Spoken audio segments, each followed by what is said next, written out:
Hello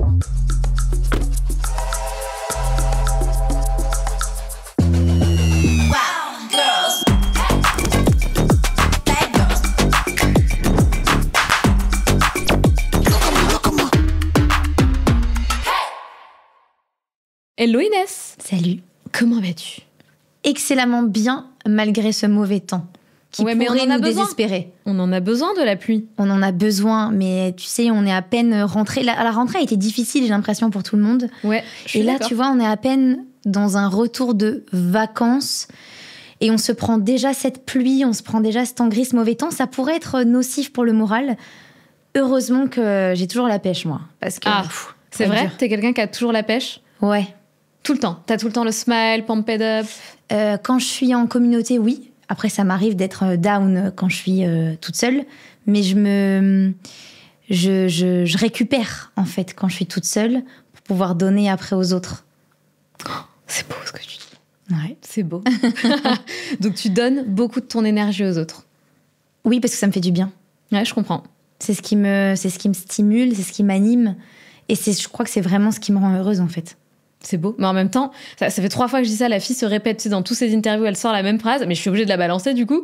J'ai regardé un TEDx et dans ce TEDx, le type disait que plus on a des relations avec les autres, et plus évidemment ces relations sont bienveillantes, positives, et plus on va vivre longtemps.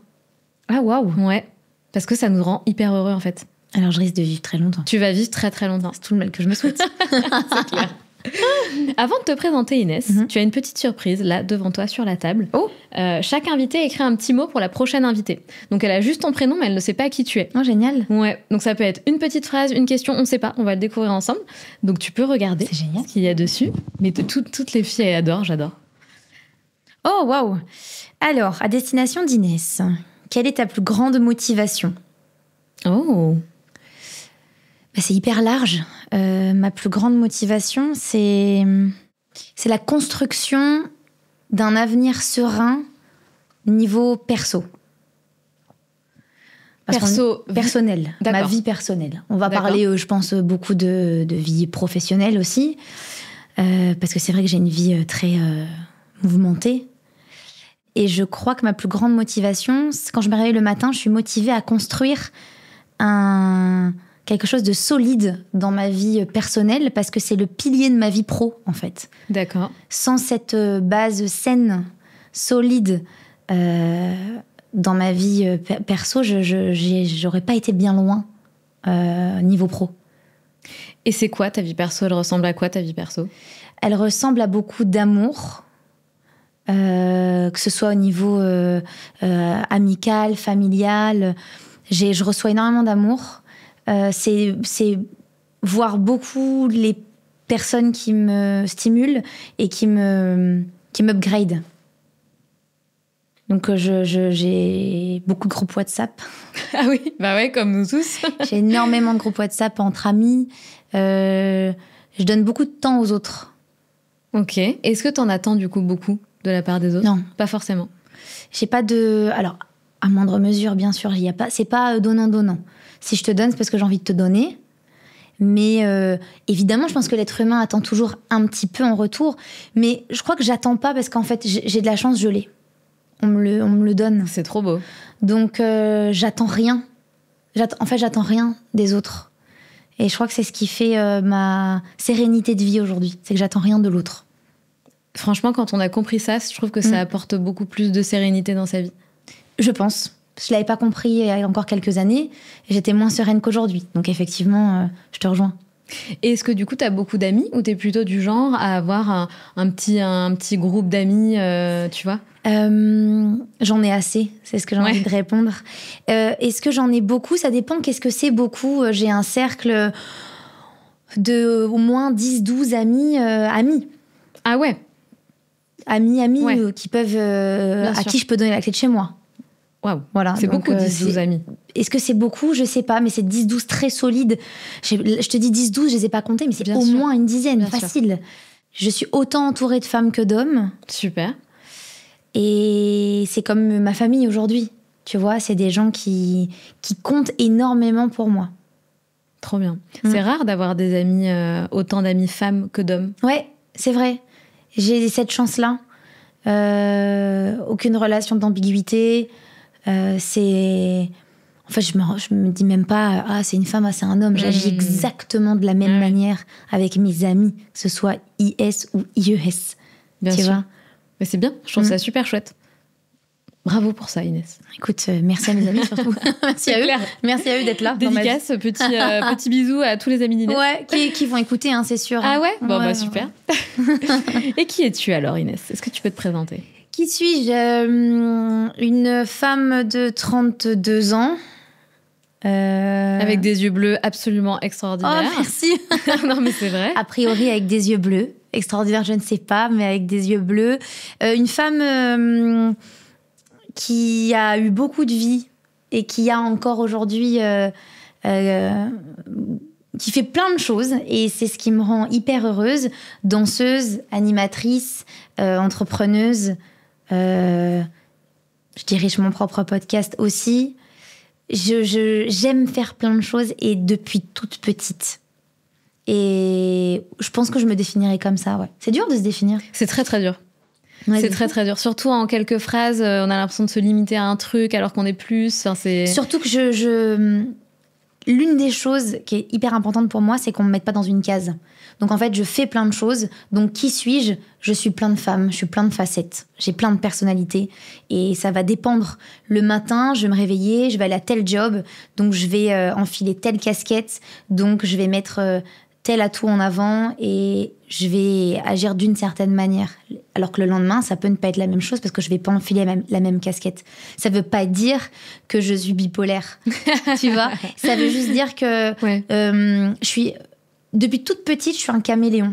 Je m'adapte à toutes les situations, à toutes les personnes, à tous les styles de vie. J'ai des amis qui ne viennent... Je reviens à mes amis parce que c'est vraiment ce qui me définit. J'ai des amis qui viennent pas du même univers, qui n'ont pas la même culture. C'est hyper éclectique. Et en fait, ma vie, elle est très éclectique. Ok. Et c'était quoi ton rêve quand tu étais petite? Est-ce que tu savais que tu allais faire plusieurs choses, plusieurs métiers? Pas du tout. Quand j'étais plus jeune, je voulais devenir danseuse professionnelle et je voulais danser derrière les artistes. Depuis toujours, en fait. Toujours. Parce que tu n'en as pas parlé de ça dans ta présentation. J'ai dit danseuse. C'était... Voilà. Tiens. Parce que ça, c'est un rêve qui a été accompli et ça y est, je l'ai fait. Je l'ai check, celui-là. Mais ça veut pas dire que j'oublie. Je renie pas.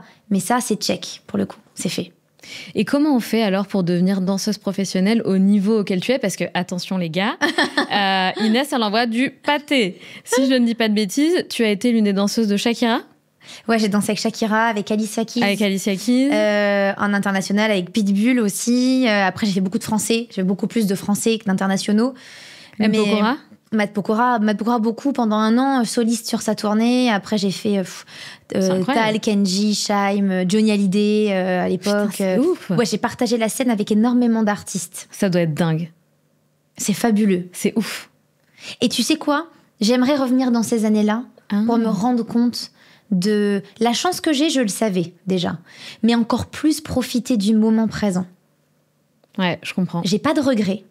Mais si j'avais eu la possibilité de retourner dans ces années-là, mais avec l'âge que j'ai aujourd'hui et la conscience que j'ai aujourd'hui, je le vivrais certainement différemment, mais je l'ai vécu d'une très belle manière et j'étais hyper jeune. Tu vois, quand j'ai dansé avec Shakira, j'avais 19 ans, je crois. Mais tu devais être dingue. Et je me souviens plus de tout. Ah ouais. Et je me souviens quand même avoir l'impression de vivre dans un rêve et de me dire... en fait, tout est possible dans la vie. Ah waouh. Déjà, d'avoir cette perception-là à 19 ans, c'est incroyable. Tout est possible.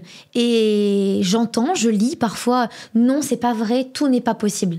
Moi, je suis pas d'accord avec ça. Moi tout est possible à moindre mesure.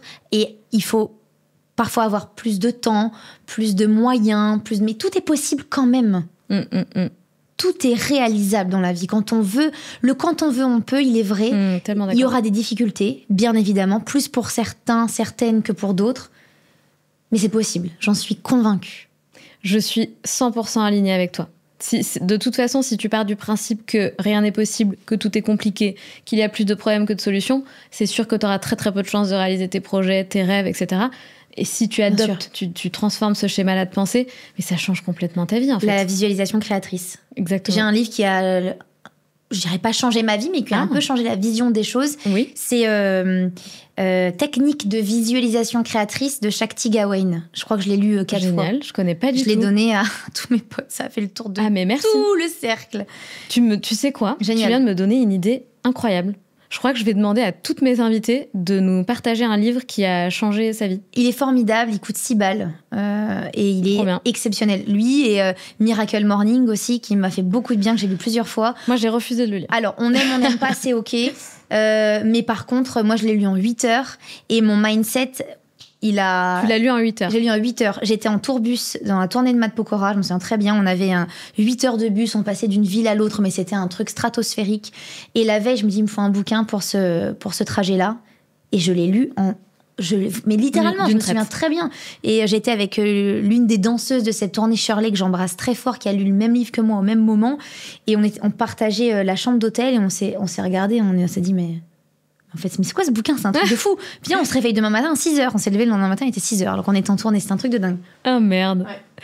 Ouais, mais voilà, mitigé sur... je trouve que ça met trop d'injonctions de, tu vois, tu dois faire ça, sinon t'es pas assez waouh. La manière dont c'est tourné, parfois, ça peut être un peu... Si tu fais pas ça, pardon pour l'expression, un peu une merde. Si tu veux faire partie des 90% des gens... Voilà. Mais moi, je l'ai plutôt pris en mode... Ok, je vais relever mes manches et je vais tenter ma chance. Mais je peux comprendre que ça soit un peu agressif. Ouais, et puis c'est surtout, je pense qu'on est tous différents, qu'on a besoin d'évoluer et de vivre nos journées différemment. On va pas tous au même rythme, tu vois. Mais pour moi, Miracle Morning, ça veut pas dire se réveiller à 6h. Ça veut dire que si tu te réveilles à 13h, d'habitude, réveille-toi à midi. Ouais. En fait, c'est l'heure à laquelle toi, tu te réveilles. Moi, je l'ai compris comme ça. Si demain, j'ai prévu de me réveiller à 10h, je peux me réveiller à 6. Je peux me réveiller à 9. D'accord. Et je vais faire l'heure avant tout ce qui conseille de faire, toutes ces petites 10 minutes, 6 activités, 10 minutes par activité, en gros, tu vois. Moi, je l'ai perçu vraiment comme ça. Oui, non, mais il y a du bon. Il y a du bon. Bien sûr. Absolument, il y a du bon. Après, de là à tenir le truc, je sais pas si t'as tenu le... Non, pas sur la longueur, voilà. Mais je le fais de temps en temps en période ponctuelle. D'accord. Et tu vois, ça me raligne un peu. Ok. Non, mais c'est intéressant. En tous les cas, c'est intéressant. Comment on fait, Inès, du coup, pour devenir une danseuse professionnelle à 19 ans? C'est quand même un truc de ouf. Ouais. Quel était ton quotidien, tes semaines? C'était énormément de préparation. La danse était le centre de ta vie. Oh ouais, carrément. Ouais. C'est bien dit.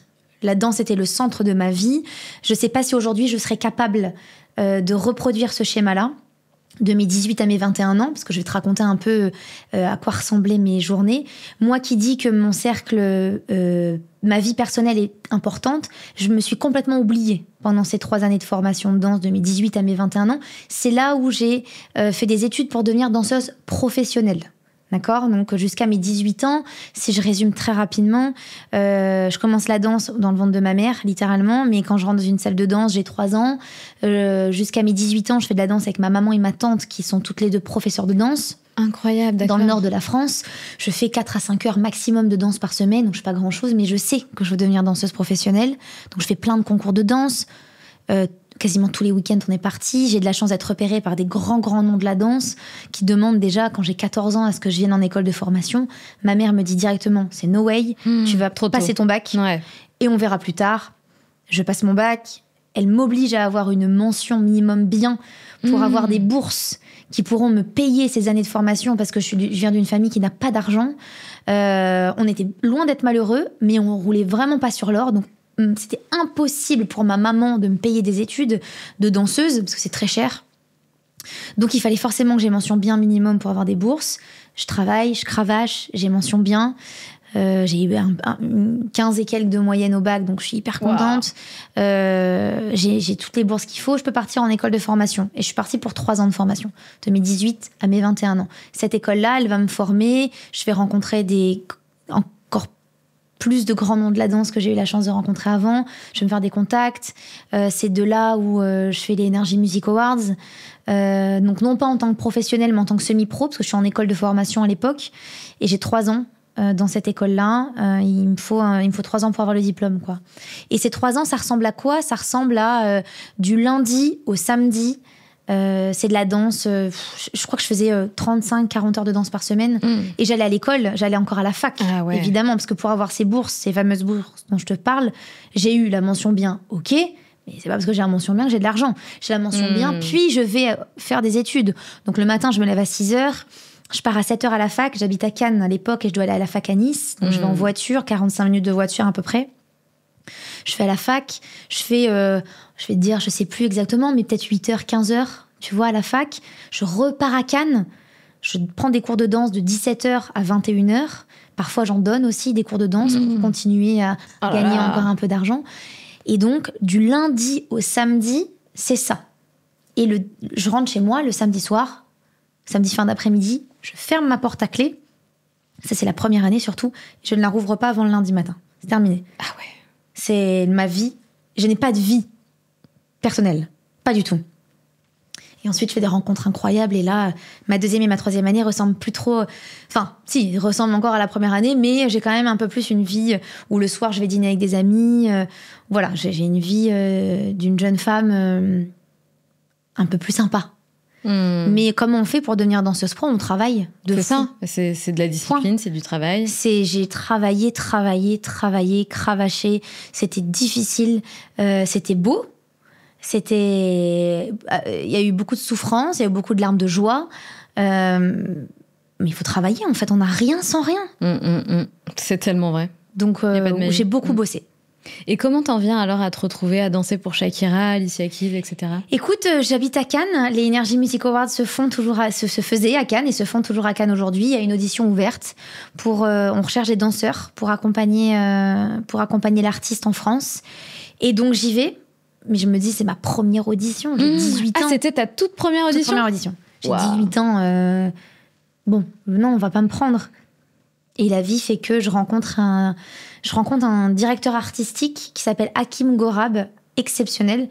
D'ailleurs, qui est aujourd'hui directeur artistique de Danse avec les stars, avec lequel je travaille du coup encore aujourd'hui, avec lequel je travaille pour plein de choses. Et il a un peu transformé ma vie, Hakim. Il m'a donné ma chance. Ces 3 années de formation à Cannes, j'ai fait les Energy Music Awards pendant ces 3 ans. Il me reprenait à chaque fois et il me faisait un peu monter en grade. Donc je m'occupais des autres danseurs, il me laissait un peu le lead là-dessus. Et voilà, je me retrouve à danser avec des artistes internationaux et des artistes français. Et je fais ce que j'ai toujours voulu faire, danser derrière les artistes. Mon rêve n'a pas été de faire Danse avec les stars. Mon rêve a toujours été de danser derrière les artistes. Je ne voulais pas être à côté même de la star, je voulais être derrière. Pourquoi? Parce que la Star Academy, parce que le Hit Machine, parce que j'ai grandi avec ces émissions télé-là. Et j'ai grandi avec... Il y a les chanteurs et il y a ceux qui habillent le tableau derrière. Et moi, je voulais faire partie de ces gens-là. Incroyable. Et j'ai fait ça pendant 2018 à 27 ans. Et c'est quoi l'expérience la plus dingue que t'aies vécue grâce à ça? La tournée de Matt Pokora. Ah ouais? Ouais. Waouh. 1 an de tournée avec Matt, des zéniths complets tous les soirs. On est parti à Beyrouth. On a fait des trucs de fou. On a fait des scènes de fou. C'était complet. Écoute, le rideau, ça s'appelle un kabuki, le grand kabuki tombé au tout début. Donc c'est les icos en live, ça hurle, t'es pris dans un truc de dingue. Ce rideau tombe et là tu vois une scène. C'est rempli, tu sais même pas comment ça tient, ça hurle. Wow. Et là, t'entends 3, 4, et ça y est, tu files, t'es parti pour 2 heures de show, quoi. Et ça, je rêve non pas de le refaire, parce que j'ai passé un cap dans ma vie, mais j'adorerais repartir en arrière pour retrouver cette sensation de 2 heures de show. C'est parti, amusez-vous bien, les potes. C'était exceptionnel. C'est un truc de ouf. Et une tournée, comment ça se passe? C'est quel rythme? Waouh. Ouais, voilà. Ouais, une tournée, c'est dur. Alors, ça dépend les conditions de tournée. Nous, on avait des conditions exceptionnelles sur la tournée de Matt. On dormait dans des hôtels tous les soirs. On n'avait pas de tourbus. J'ai déjà fait des tournées, ce qui est très bien aussi, mais forcément un moindre budget où tu dors dans un bus. Donc, t'as des couchettes dans le bus, tourbus. Tu roules toute la nuit. Donc, tu te réveilles tous les 3 quarts d'heure parce que t'as peur que ton chauffeur fasse on sait pas, tu vois, fasse un accident avec son montant aujourd'hui. T'arrives, il est 6 heures du matin dans un zénith. Tu sors, t'as déjà des fans qui sont là. Toi, tu dois aller... prendre ta douche. Enfin bon, voilà, c'est des conditions qui sont un petit peu moins sympas, mais qui sont rigolotes et qu'il faut vivre. C'est une expérience qu'il faut vivre. La tournée de maths, c'est quoi une tournée C'est jusqu'à 23h, t'es devant des milliers de gens. Et puis ensuite, tu retournes dans le bus et tu fais généralement une petite heure de bus et puis tu vas à l'hôtel et puis tu dois redescendre. Et puis là, c'est ça en fait. Ouais, il faut redescendre. Ouais. Tu vois, t'arrives tout seul dans ta chambre d'hôtel. Donc, waouh, à quoi ressemble ma vie? Parce qu'il y a 2 minutes, on hurlait dans mes oreilles. Là, il y a un silence profond. Wow. Mais tu sais que tout le monde est dans l'hôtel, donc si besoin, tout le monde est là. Ça devient une petite famille, hein, tu vois. Et puis le lendemain, tu te réveilles et puis t'es reparti. Puis tu refais 3-4 heures de route. Et puis t'arrives au Zénith, tu fais des balances, tu t'échauffes, tu te remaquilles, tu remontes sur scène. Et c'est ça, je dirais, au moins 4 soirs par semaine. Attends, 4 soirs par semaine pendant 1 an? 4 soirs par semaine pendant 4 mois. On a eu 1 mois de pause. Après, on est parti quasiment 2 mois en tournée d'été. Mais pareil, c'est des festivals. Donc, c'est des fois 1 date par semaine, 2 dates par semaine. Donc, tu rentres chez toi quand même.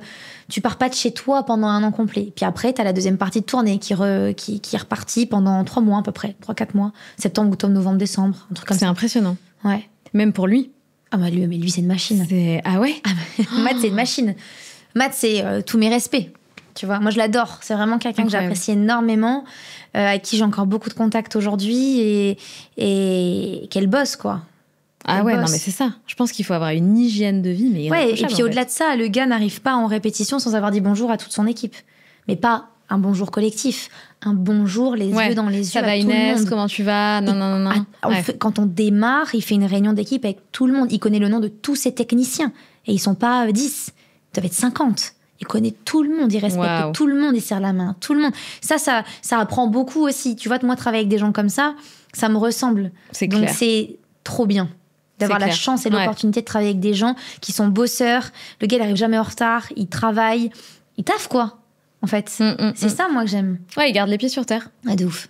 Et ça, c'est trop important. Ouais. D'ailleurs, je trouve que, tu vois, peu importe l'impact que t'as dans cette société, etc., ce que tu fais comme truc extraordinaire, personne devrait...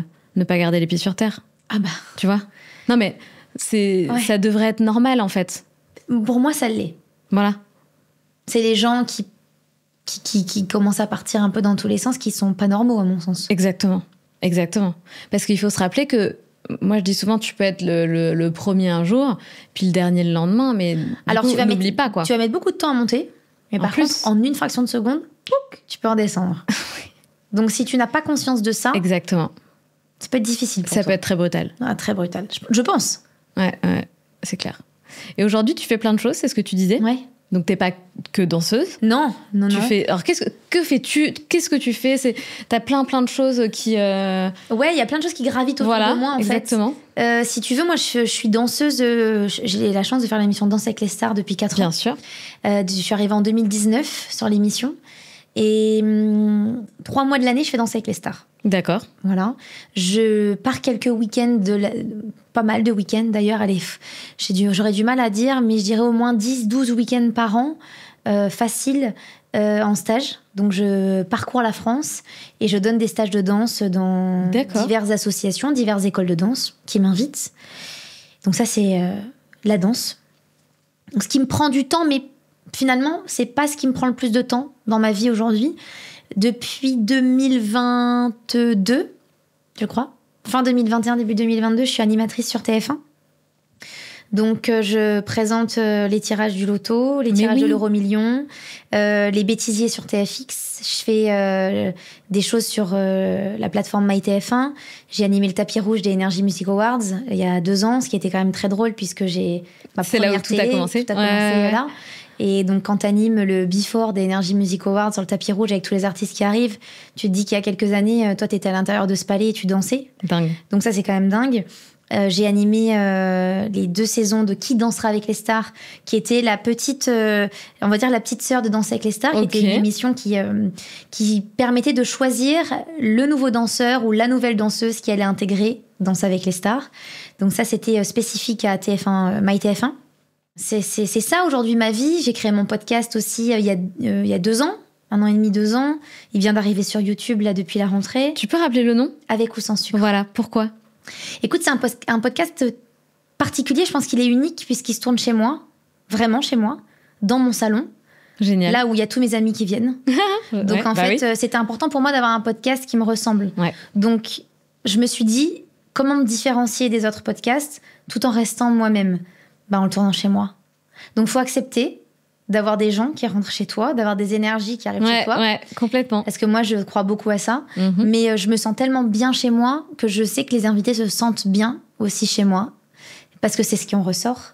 Et il n'y a pas plus vrai qu'un podcast qui se tourne vraiment chez moi avec les photos de ma famille, tu vois. Donc voilà, mon podcast avec ou sans sucre, parce que c'est comme si tu venais boire un café à la maison. Ben oui. Voilà, un café ou un thé. Bien sûr. Ou un matcha, comme tu veux. J'aime beaucoup le nom, avec ou sans sucre. Ouais, c'est chouette. Ouais. Et voilà, et je fais ça. Et aujourd'hui, j'ai créé ma société, j'ai ma boîte de prod. T'as créé un spectacle aussi ? J'ai dû créer un spectacle, dans une ancienne vie. J'ai créé un spectacle qui s'appelait Dreams, qui était un spectacle qui mélangeait des artistes de cirque avec des danseurs. On jouait à l'Alhambra. J'ai été directrice artistique d'un autre spectacle juste avant qui s'appelait Oh là là, on joue aux Folies Bergères. Chorégraphe aussi de ce spectacle. J'ai chorégraphié des événements pour Disneyland Paris. Incroyable. C'est fou tout ce que t'as fait quand même. Ouais. J'ai une société aujourd'hui qui gère de l'immobilier aussi. Est-ce que j'ai acheté pas mal d'immobilier ? J'ai vu une story. Est-ce que j'ai regardé des stories de toi ? C'était hier, je crois. Ouais. Tu disais, j'ai acheté mon 3e appartement. Ouais, j'ai acheté un 3e appart, j'ai acheté une maison. Là, Madame. Mais parce que j'investis beaucoup dans l'immobilier en personnel, mais aussi en société. J'ai aussi mes sociétés qui investissent. Donc, c'est chouette. C'est une prise de risque aussi. Mais c'est ce qui me stimule, en fait, de prendre des risques dans la vie. Je m'ennuie sinon. Comment t'as évolué dans ton aventure entrepreneuriale ? Est-ce que t'as été épaulée ? Est-ce que t'as appris sur le terrain ? Est-ce que tu remarques qu'il y a eu des étapes aussi dans ton aventure ? Alors oui, il y a eu beaucoup d'étapes. J'ai plutôt démarré seule. Et aujourd'hui, je suis toujours la seule à tout gérer. Mais j'apprends à déléguer. Ce qui est pas facile pour moi. Non pas que j'ai pas confiance aux autres, mais c'est que je sais tellement ce que je veux qu'en fait, je me dis, la personne en face de moi n'est pas dans ma tête. Donc, tu vas perdre du temps. Et je peux perdre du temps, mais ça, à la rigueur, c'est pas ce qui me dérange le plus parce que j'ai pas de problème à expliquer, etc. Mais j'ai toujours peur de vexer l'autre. C'est-à-dire que l'autre va travailler pour moi, mais moi, j'ai quelque chose dans ma tête que j'arrive pas toujours à expliquer ou alors que j'imagine et pour moi, c'est tellement logique. Donc, quand on va me sortir le produit, je vais être là à me dire... Ah, c'est pas ce que j'imaginais. Mais en même temps, t'es pas dans ma tête. Donc, j'ai pas envie de le vexer. Il y a tout ce truc-là qui a été difficile chez moi. Donc, aujourd'hui, j'ai des gens qui travaillent avec moi. J'ai 2 directrices de prod. J'ai une boîte d'audiovisuel qui me suit. Voilà, j'emploie des gens en freelance qui sont toujours les mêmes parce que maintenant, ils savent ce que j'aime. Ils savent ce que j'aime moins. Et puis, ils me challengent aussi. Donc, on va dire que j'ai démarré seule. Je suis toujours seule à mener la barque. Parce que si ça s'écroule, je veux pas que les gens s'écroulent autour de moi. Donc, en fait, c'est pour ça que j'ai personne en CDI chez moi. Je prends que du freelance. Parce que je vais être très honnête avec toi. Si je prenais des gens en CDI, je gagnerais de l'argent. Hein. Ça me coûterait moins cher que de prendre des gens en freelance. Mais si je prends des gens en freelance aujourd'hui, c'est parce que si je me casse la gueule, je vais me casser la gueule toute seule. Je vais emmener personne dans ma chute. Donc, c'est pas facile de mener sa barque toute seule. Mais encore une fois, je vais en revenir à ma famille, à mes amis. Je suis pas vraiment toute seule. Je suis toute seule à prendre les risques.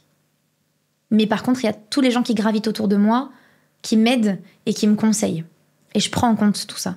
Ah, c'est bien. Ouais. Tu demandes l'avis à ton entourage, à tes amis. T'en penses quoi ? Est-ce que ça t'aime bien ? Tu préfères ça ou tu préfères ça ? Et même parfois, je vais laisser le lead. Écoute, moi, j'aime les deux. Fais ton choix.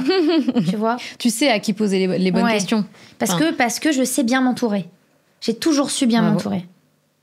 Et ça, je crois que c'est ce qui fait ma réussite. Quels sont les conseils alors pour bien s'entourer ? Écouter son cœur. J'ai toujours écouté mon cœur. Très intuitif, quoi. Ah ouais. J'ai toujours écouté mon cœur, j'ai écouté les signes de la vie. C'est des gens qui me ressemblent, mais pas que, en face de moi. Il y a toujours un trait de personnalité qui est identique au mien. Ouais. Et puis après, le reste, c'est ce qui fait la force d'une équipe aussi, c'est qu'on est tous différents. Mais par contre, on a tous un point commun. Ouais, tout à fait. Ouais, c'est intéressant. T'as l'air d'être solide. Tu vois ? C'est dur de te répondre oui. Est-ce que je suis solide ? J'ai des failles comme tout le monde. Je suis pas une superwoman. J'ai des failles, évidemment. J'ai des doutes, bien sûr. Je me questionne sur plein de choses. Mais oui, je suis bien dans ma peau, je suis bien dans ma tête, je suis bien dans ma vie.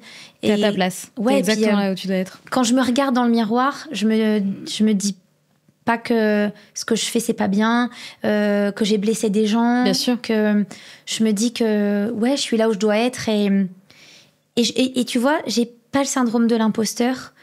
Parce que j'ai tellement travaillé pour en arriver là. C'est clair. Non pas que quand t'as le syndrome de l'imposteur, c'est parce que tu n'as pas travaillé. C'est pas vrai. Parce qu'il y a des domaines où tu peux l'avoir. Tu vois, en tant qu'animatrice, au départ, je me disais, mais pourquoi moi? Aujourd'hui, j'ai tellement travaillé que oui, non, j'ai plus du tout le syndrome de l'imposteur. Bien sûr. En tant que danseuse, je ne peux pas l'avoir, j'ai trop bossé. C'est clair. Ouais, non, mais c'est vrai. Tu vois. Donc, je suis là où je dois être aujourd'hui. Et je crois beaucoup en l'univers, aux énergies. Ouais. Donc, ne me demande pas où est-ce que je serai dans 10 ans. Parce que j'allais te demander quels sont tes rêves encore inaccomplis, inachevés. L'avenir me le dira. En tout cas, t'as pas un truc... un rêve, si, bien sûr. Ouais. Et je le réaliserai. Je le réaliserai. On peut savoir ce que c'est? Ouais, j'animerai un jour un grand divertissement. J'animerai une grosse émission de divertissement. Okay. Je te dis pas que ce sera en télé, ça peut être sur une plateforme, ça peut être... Je m'en fous du moyen. Je veux juste arriver au but. Le but, c'est quoi? C'est d'animer un gros divertissement, un gros show. Je veux du div, moi. Je veux faire du div dans ma vie. C'est quoi tes émissions préférées? Enfin, quelles sont les émissions qui te font rêver, où tu te dis moi, je pourrais très bien être la présentatrice sans problème? Une émission qui n'existe pas encore, donc qui mêlerait de la danse. Ça serait quand même trop bien. Du dépassement de soi, du sport en général. Alors, on va pas dire danse, on va dire sport. Parce que le sport m'anime aujourd'hui. C'est le sport qui me fait... Ça me fait kiffer, moi. Il faut une journée sans sport, une journée perdue chez moi. Ah ouais? Je fais du sport. Tu fais du sport tous les jours? Ah ouais, je vais à la salle, je cours, je fais j'ai pas encore fait de marathon, mais je fais des semis. Je vais à la salle, je fais de la muscu. Comment tu t'organises alors pour faire ça tous les jours? Ouais, j'ai un planning quand même qui... Je peux m'alléger, hein. Je travaille beaucoup de la maison. Donc, je vais me réveiller à 8h, je vais à la salle à 9h, 10h15, j'ai fini. Et je fais bosser de 11h à 13h. Je prends une pause déj de un quart d'heure. Donc, déjà, je gagne du temps. En fait, ça se fait. En fait, c'est qu'une question d'organisation. Tout se fait. Tout est possible. Tu vois, quand on dit « Ah là, j'ai pas le temps », tu peux ne pas avoir le temps, mais vérifie bien quand même que tu as bien organisé ton planning. Ça, peut-être que tu l'as très bien organisé et qu'effectivement, là, aujourd'hui, tu n'as pas le temps. C'est possible. Et ce qui m'arrive, dans ce cas-là, quand je rentre à la maison, je me prends 20 minutes et je fais une séance de sport, je suis morte au bout de 20 minutes. C'est ça, en fait. Mais tu peux trouver 10 minutes, 15 minutes, 20 minutes. Tu peux. Ouais, c'est vrai. Dans ta journée, tu peux en trouver 15. C'est une question de priorité. Ouais. Peut-être que 30 minutes, ça peut être beaucoup, je le conçois. En plus, moi, j'ai pas d'enfant. Tu vois, il y a peut-être certaines femmes ou certains hommes qui m'écoutent et qui vont se dire, elle est mignonne, mais elle a pas d'enfant, elle sait pas ce que c'est un gamin dans les pattes. C'est vrai. Moi, je te parle de moi, ma vie toute seule quand je rentre chez moi, solo. Bien sûr. C'est beaucoup plus facile, Mais la vie, elle peut être à 1000 à l'heure, mais c'est tout de suite une question d'organisation et de priorité. C'est tout à fait ça. Mais effectivement, quand tu as des enfants... Moi, je sais, j'ai un fils. D'accord. De 5 ans et demi. Ouais. Et c'est sûr que c'est pas la même vie que quand j'étais toute seule. Bien, tu vois. Et ça, je le conçois complètement. C'est pour ça que je ne suis pas moralisatrice et que je parle en tant que moi, aujourd'hui, célibataire qui rentre chez moi toute seule. C'est bien de le préciser. Voilà, bien évidemment. J'aurais peut-être pas le même discours quand j'aurai un gamin, je ne sais quand, mais un jour, certainement viendra. Et tu te vois, du coup, maman tu t'imagines maman? C'est quelque chose que t'aimerais? Ouais, je pense. Ouais, je pense que j'aimerais avoir des enfants, mais je n'ai pas encore rencontré l'homme qui me donnera envie. Donc, en fait, cette question, elle est un peu compliquée. Non, elle n'est pas compliquée. Il faut bien la comprendre et il faut que j'ai une réponse, que je synthétise ma réponse.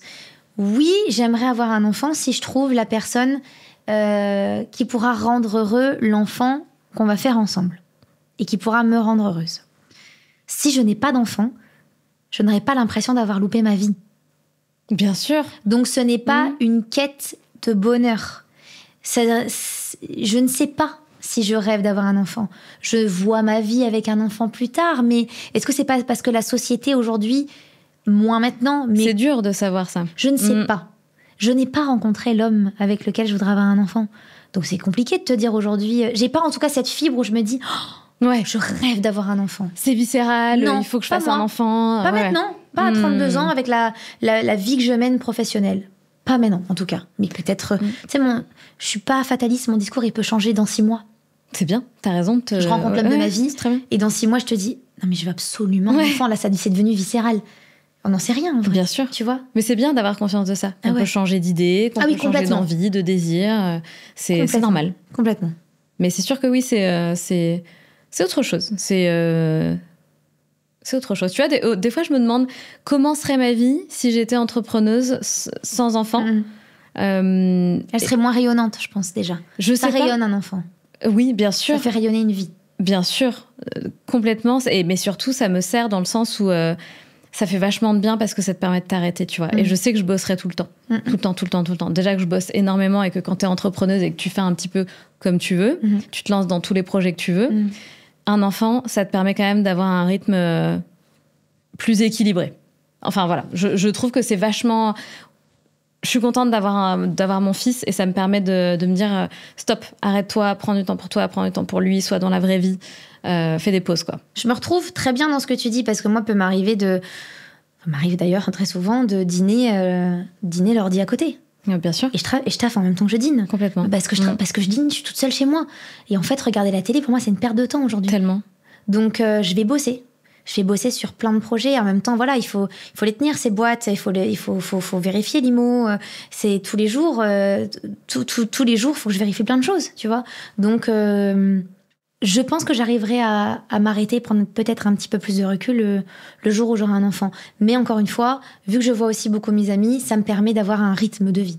Tu vois, je suis quand même rythmée. Ouais. Et heureusement. C'est important. Est-ce que tu as connu des grosses difficultés durant ton parcours ou peut-être des échecs ou des grosses leçons? Ouais, bien sûr, plein. Mais encore il n'y a pas longtemps. Alors, des échecs... alors oui, mais le mot échec, pour moi, il n'est pas péjoratif. Bien sûr. Tu vois parce que aujourd'hui, souvent, quand on dit échec, tu vois, les vertus de l'échec, je sais pas si tu l'as lu, ce livre trop bien, Charles Pépin. Pour moi, l'échec, c'est pas péjoratif et c'est en fait, t'as pas... Heureusement que t'échoues. Si t'échoues pas, c'est que tu testes pas assez de choses, déjà. C'est clair. Parce que ce n'est pas possible de réussir tout ce que t'entreprends dans la vie. C'est impossible. Je crois que j'ai connu personne qui a tout réussi. Donc moi, j'ai passé énormément de casting pour être danseuse sur divers projets. Et j'en ai loupé plein, clairement. Avant Danse avec les stars, j'ai loupé énormément de castings, que ce soit des comédies musicales. Tu vois, il y en a 3 qui me viennent en tête. J'ai passé le casting pour être l'un des premiers rôles sur Chicago, la comédie musicale. Je suis arrivée très très loin. Je crois qu'on était 300 ou 400 meufs à passer le casting. Wow. On était plus que 10. J'ai échoué à la dernière marche du podium. Ça, c'est dur quand même. Ouais, bien sûr que c'est dur. Mais si j'ai pas fait ça, c'est que je devais faire autre chose. Bien sûr. Tu vois, j'ai échoué dans la comédie musicale. C'était Les 3 Mousquetaires. Premier tour, bam, plus personne. Ciao. Okay. Premier tour. Bon, bah, tu peux prendre un coup. Tu vois, carrément. Premier tour, tu te dis, ouais, j'ai quand même fait plein de choses en amont. Ouais, c'est ça. T'échoues. Bah, c'est OK. Il y avait meilleur que moi. Il y avait des personnalités qui étaient différentes, plus fortes que moi, qui correspondaient mieux au projet. C'est ça aussi. Complètement. C'est qu'il faut correspondre au bon projet, au bon moment. C'est le bon timing, c'est plein de choses. Et c'était un spectacle musical de Thierry Mugler qui jouait... je sais plus où ça jouait, c'est dans le 9e à Paris. Un truc de dingue, ça. Enfin, je l'ai vu, c'était génialissime. Pareil, squeezé, très vite. Donc oui, bien évidemment que j'ai eu des échecs. Et en tant qu'animatrice, j'en ai aussi. J'ai passé le casting pour être chroniqueuse sur la matinale de TF1. Ah, donc c'est comme ça que ça se passe? Tu passes des castings aussi? Bien sûr, même en interne, alors que je suis dans la maison déjà. Ouais, évidemment. Ok. Ça l'a pas fait. J'ai tourné des pilotes, ça l'a pas fait. Ah ouais. Oui, bien sûr. Encore aujourd'hui, je suis confrontée à l'échec. Et heureusement, parce que du coup, ça me booste de dingue. Ouais. Je vais pas te dire que je me dis génial, j'ai loupé. Non, faux. Je me dis. Il y a toujours le coup dur et après, c'est la remontada en mode. C'est ça. Bien sûr, t'appelles tes potes, tu dis bah je l'ai pas, ça le fait pas. Alors que je pensais que j'avais ma place. Et ben c'est qu'il y avait meilleur que moi et que j'avais pas ma place. Donc en fait, s'il y a meilleur que toi, ben va rebosser et tu reviendras plus tard. Ouais, ou que le projet te correspondait pas. Ou que le projet te correspond pas, bien sûr. Mais ça, je l'entends beaucoup. Ah, ça te correspond pas maintenant, mais ça ira plus tard. Ça, j'aime moins. Tu trouves ça hypocrite? Ouais. D'accord. Je trouve ça un peu hypocrite. Parce que je suis pas d'accord. Moi, quand j'y vais, c'est que le projet, il me correspond. Quand je viens et que je vais parler de sport, ça me parle. Donc non, oui, ça me correspond, mais non, j'étais pas la meilleure. Ok, ça, je veux bien l'entendre. Mais tu penses que c'est une histoire d'être la meilleure ou qu'ils recherchent une personnalité plutôt ? Quand je dis être la meilleure, c'est être la meilleure aussi pour ce projet-là. Être la bonne personne, avoir la bonne personnalité, la bonne intonation, faire partie de l'équipe aussi, tu vois. Le truc, c'est qu'on travaille, nous, beaucoup en équipe, donc peut-être que tu corresponds pas à l'équipe qu'il y a autour de toi. Peut-être que tu vas être un électron libre dans une équipe et que tu vas pas bien matcher avec les autres. Ça aussi, c'est possible. D'accord. Tu vois, il y a plein de paramètres qui vont rentrer en compte. Mais...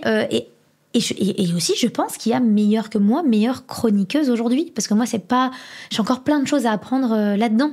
Tu vois, mais même pour des grosses émissions de div, malheureusement, je peux pas te dire lesquelles, mais des gros trucs sur TF1, j'ai postulé. Et on m'a dit non.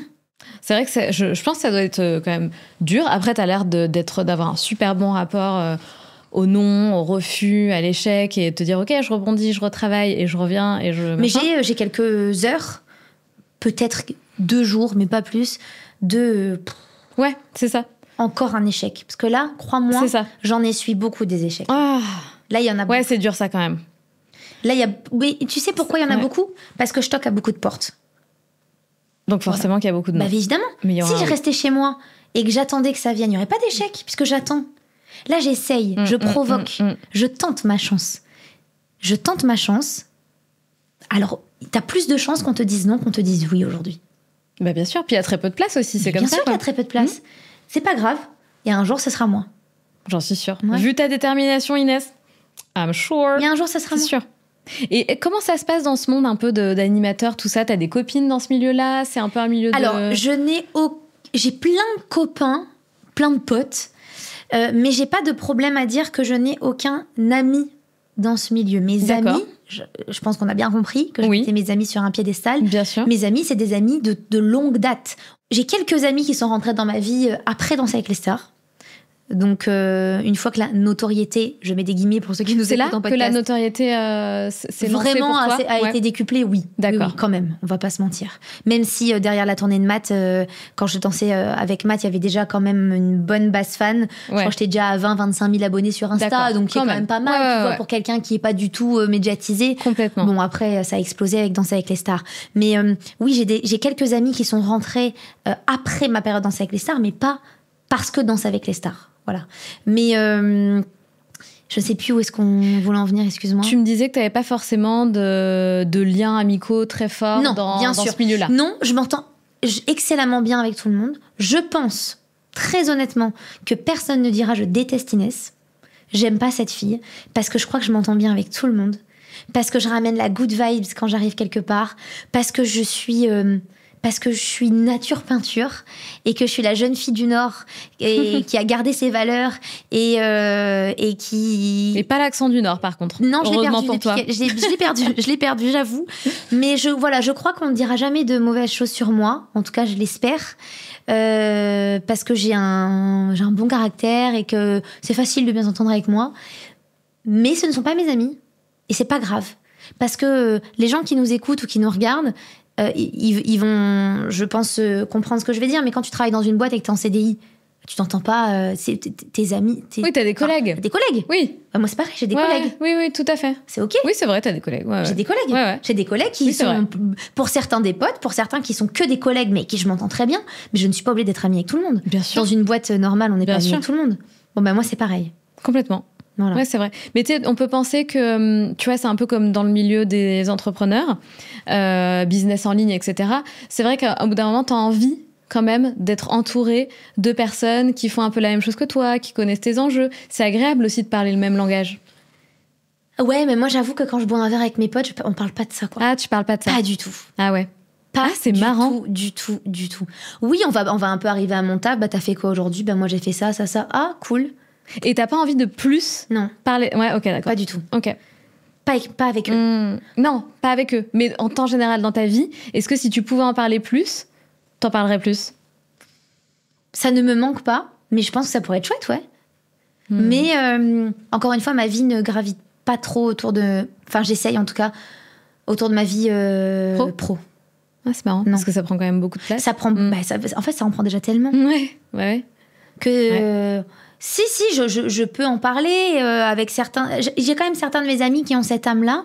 Mais la plupart de mes amis sont en CDI dans des boîtes. Hein. Ils sont pas du tout à leur compte. C'est pas des entrepreneurs dans l'âme. Hein. Pas du tout. Mais je crois que c'est ça qui fait ma force. Vraiment. Ton entourage? Ah ouais. En tout cas, s'ils ont écouté tout l'épisode jusqu'au bout, franchement, je pense qu'ils sont heureux d'être ils vont tes l'écouter. amis. J'ai aucun doute. Et je vais recevoir un petit message pour dire on t'a entendu, cœur. Voilà. Ouais, franchement, c'est trop beau. C'est une belle... comment on dit ça? Tu les mets à l'honneur. Enfin... Ouais, dans ma vie, je fais beaucoup de déclarations d'amour. C'est bien. À ma famille et à mes amis. Parce que j'aime trop me réveiller le matin et me dire mais comment j'ai trop de la chance de les avoir. Waouh. Et donc on s'envoie régulièrement des messages de bonne journée, tu vas égayer la journée de machin parce que je vais sur tel plateau, tu vas égayer le plateau, c'est sûr.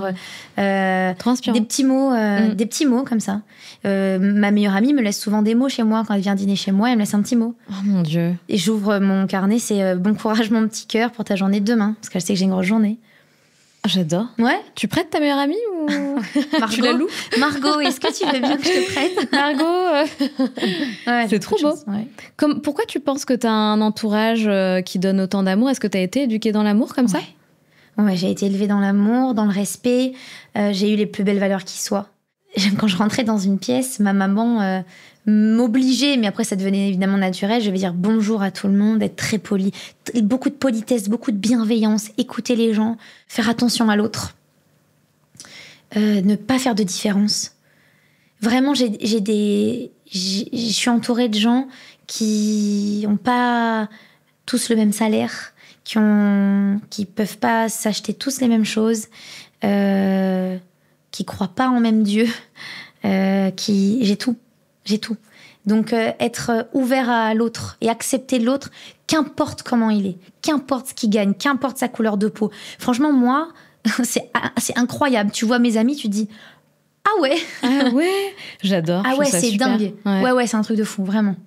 C'est beau, ça donne envie de rencontrer ta team là. Ouais. Moi, j'ai trouvé l'émission dont tu vas devenir star. Il faut que tu fasses une émission télé-réalité avec toute ta bande de potes. Ah ouais. Je sais pas si je voudrais faire de la télé-réalité. Mais ta bande de potes, elle a l'air ouf. Ouais, ma bande de potes, elle est dingue. Ouais, c'est vrai. Franchement, ouais, excuse-moi, mais... Ça serait tellement drôle. Mais parce voilà. qu'ils sont tellement rigolos en plus. Ouais, tu vois, c'est vrai. Ok. Avis à tout le monde. Franchement, je trouve que... il y a un vrai truc, tu vois, tu te dis, putain, cette bande de potes a l'air dingue. Et surtout que tu sens que tu les as pas pris parce qu'ils te ressemblent forcément. Comme tu dis, il y a un petit truc. Ouais. Et après, t'acceptes leur singularité, leurs défauts, leur statut social, leurs différences, leurs croyances, leurs convictions. Ouais, j'adore. Et puis je pense à deux de mes potes, deux potes mecs à moi, Manu et Tom, qui eux, ils sont frontales, quoi. C'est-à-dire que s'il y a un truc, je sais pas, ils aiment pas ce que j'ai pu faire... l'interview que j'ai pu donner, j'en sais rien, j'ai pas d'exemple concret à te donner. Ils me le disent, on est très honnêtes aussi. On se brosse pas dans le sens du poil, tu vois. Putain. C'est cette tenue, je trouve qu'elle t'allait pas du tout, Nénès. Il me dit ah ouais. Bah ouais, non mais c'est tellement bienveillant qu'en fait je le prends. Il me dit tout le temps, tu sais, on est là pour améliorer ta vie. Hein. Pas mal. Et du coup c'est trop bien d'avoir des gens honnêtes. Et je crois que moi, je suis aussi très honnête avec les autres. C'est bien. Franchement, c'est top. Moi, j'attends ton émission, du coup. Okay. Dès qu'elle sort, je regarde. Tu peux très bien impliquer des trucs de danse, de sport, des épreuves, j'en sais rien. Mais on a envie de découvrir ces gens, en fait. Ok. Waouh. Ouais. Ça va être trop bien. Bah, ça va être ouf. Je suis sûre qu'ils seraient grave tous partants. C'est vrai? C'est sûr. C'est sûr. Putain, en fait, il te faut... tu les emmènes un mois en tournage. Tu loues une baraque. C'est réglé. Mais tu vois, eux, c'est compliqué. Ils sont en CDI. On n'a pas la même vie. Ah bah on n'a pas la même vie. Là, tu vois, j'ai pas des potes comme moi, entrepreneurs, qui font leur planning comme ils l'entendent. Ouais, non, bien sûr. Ils ont quasiment, non pas tous, mais la moitié ont des enfants. On n'a pas la même vie, vraiment, tu vois. Donc ça, déjà, c'est pas possible. Mais par contre, généralement, une semaine dans l'année, l'été, je loue une maison et elle est ouverte à tout le monde. Non. Si. Et qui veut vient. Ouais. Putain. On a fait Sable d'Olonne cet été. On va faire j'aimerais trop y aller. Prochaine, on va voir. Mais oui. Ouais. Et c'est vraiment qui veut vient. Je prends beaucoup de chambres. Je ne sais pas qui vient. Incroyable. Mais c'est pas vrai. Ouais. Je dis, c'est ouvert de tel jour à tel jour. Vous venez quand vous voulez. Et puis, elle viendra que pourra. Hein. Elle viendra qui vient. Et il y a du monde en général ? Ouais. On s'éclate. On s'éclate. C'est trop bien, Inès. C'est trop bien. C'est trop bien. Ça doit être cool d'être ta pote, Inès. Je crois que c'est cool. C'est génial. Ouais, je crois que c'est génial. J'ai pas envie qu'on se dise, elle se lance des fleurs, mais je crois que je suis une bonne amie. Ouais, bah t'as l'air. Et t'as le droit de le dire. Ouais. T'as le droit de le dire. C'est cool. Trop bien. Je trouve que, tu vois, cet échange, il était particulier parce qu'on n'a jamais vraiment autant parlé de ça, des relations humaines, de l'entourage. On en a toujours un petit peu parlé pendant certains échanges, mais pas autant. Je crois que c'est ce qui fait, je te le redis, mais c'est ce qui peut, en tout cas pour moi. Oui. Parce que mon cas, chaque cas est isolé. Tu vois, rien ne se ressemble. Mais en tout cas pour moi, c'est ce qui fait ma force aujourd'hui et c'est ce qui fait que je réussis dans ma vie pro, que j'entreprends autant, que j'allais dire que j'ai pas peur. C'est faux, j'ai peur. J'ai parfois peur. Mais je me dis que dans tous les cas, si je rate, j'ai ce qu'il y a de plus beau, l'amour de ma famille et l'amour de mes amis. Donc en fait, tu sais, j'ai vécu 2 dernières années personnellement très compliquées. J'ai perdu beaucoup de gens que j'aimais. Ah ouais. D'accord. J'ai eu beaucoup de pertes. J'ai perdu même pas en 18 mois, j'ai perdu 3 personnes. Je suis allée 3 fois dans le même cimetière. Et ça m'a bouleversée. Et donc, c'est de là où tu prends un peu de recul et tu dis, ok, la vie pro, c'est important. Moi, je serais malheureuse sans ma vie professionnelle.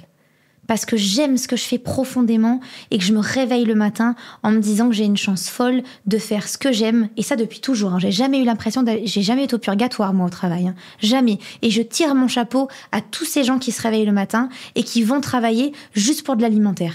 Qui kiffent pas ce qu'ils sont en train de faire. Parce qu'ils n'ont pas le choix que de le faire. Et j'ai envie de leur dire, quand je dis on a toujours le choix, ils ont le choix, ils ont le choix de se dire, j'aime pas ça, mais pour l'instant, je peux pas faire autrement. Et leur choix, c'est de continuer à faire ce qu'ils sont en train de faire. Et moi, je leur tire mon chapeau à ces gens-là. Donc moi, je suis une privilégiée. Par contre, ces 2 dernières années, j'en ai chié. J'ai pleuré, je me suis dit, mais pourquoi moi? Mais pourquoi ça m'arrive? Pourquoi je perds ces gens? Pourquoi la vie, elle m'en veut autant? Et en fait, ça a changé aussi tout un mindset. Et ça m'a donné encore plus de force de réussir. Et encore plus de je m'en fous. Quand ça marchera pas, je m'en fous. Donc en fait. Ça te fait relativiser. Ça te fait relativiser. Mais c'est dommage de devoir en arriver là pour relativiser. Je pense que c'est. C'est humain. C'est humain, ouais. Et je pense que c'est bien qu'on soit pas toujours connecté totalement à la réalité. Comment dire? Oui. Tu vois ce que je veux dire? Tout à fait. Ouais. Mais parce que de toute façon, si on est trop connecté à la réalité, on fonce pas. Hein. Ouais, puis ça peut être dur en fait, parce que la réalité de la vie, elle est pas si évidente. Non. Tu vois? Moi, j'aime bien être dans ma bulle de bisounours en fait. Ah, mais moi, quand je sors de ma bulle, j'ai peur. Voilà. Moi, c'est pareil. Moi, j'ai peur. Ouais. Donc, on a besoin de ça. Et après, bien sûr, t'as des moments de la vie qui sont durs et qui te ramènent à la réalité. Et c'est très bien, on en a besoin. Ça nous permet de remettre les priorités dans le bon ordre. Les pendules à l'heure, comme j'aime dire. Voilà, exactement. Mais le reste du temps, je trouve... Enfin, en tout cas, pour ma part, moi, j'ai toujours vécu comme ça depuis toute petite. J'ai une espèce de bulle imaginaire autour de moi. C'est ma bulle de bisounours. Parce que je suis pas assez féroce pour être dans la vraie vie tout le temps.